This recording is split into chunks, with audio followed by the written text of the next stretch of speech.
been very interested in films based off real people's lives, and especially when you get a chance to work with really meaningful primary sources, either the person themselves or family members or dear friends, things like that. So I just wanted to ask, what were your most meaningful sources for the film to keep it really accurate, if they were people, biographies, places you went, like the pub, things like that?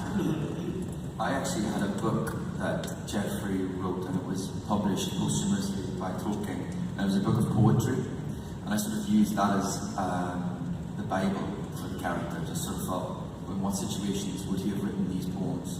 What would be going on in his life to employ him to have written these things? So that was my sort of core. That was my sort of textbook. Yeah, I mean, this book right here was very handy. And then it was really, Like in all good stores. rereading Tolkien's work alongside biographies, watching videos and interviews of him, listening to recordings of him, and then doing things that, I mean, I would try and copy, like paintings that he had done.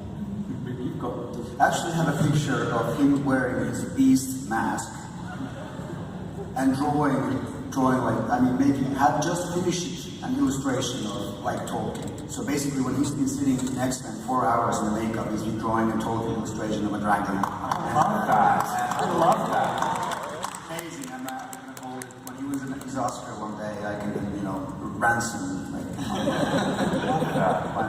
That's extraordinary. Very few people realize, or maybe the hardcore fans know, Professor Tolkien was the greatest watercolorist and illustrator that was around him, and the publishers knew it. They asked the professor to illustrate his own covers and dust jackets for the books. also drawing the maps as well, the worlds that he would create, and then when it would come down to the details of where characters could be, he would know how long it would take them to travel from this point to this point, and if it made sense within the story, if they could have done that to save the day that might have been. So.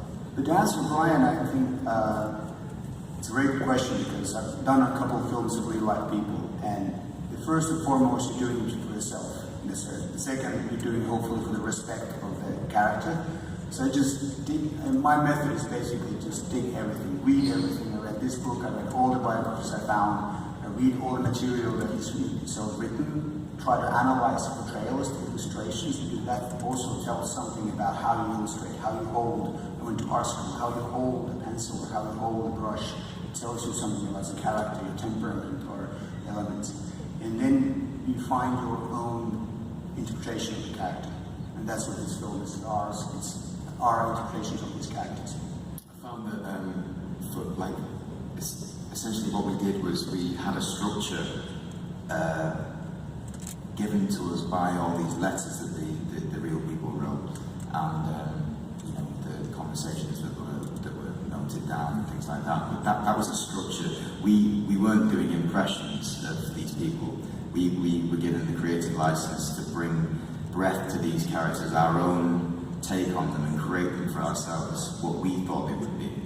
And I found that really liberating, and Donnie was great in sort of allowing us to have that space to be creative and imaginative and make some crazy decisions now and again, be really bold with a few choices. Maybe they didn't work, so we toned it down, but we had that freedom to breathe life into them, which was great. I'd feel very restricted if there was an idea that we were doing impressions of these people, because especially for Christopher, there wasn't that much material that I could find that he had produced himself.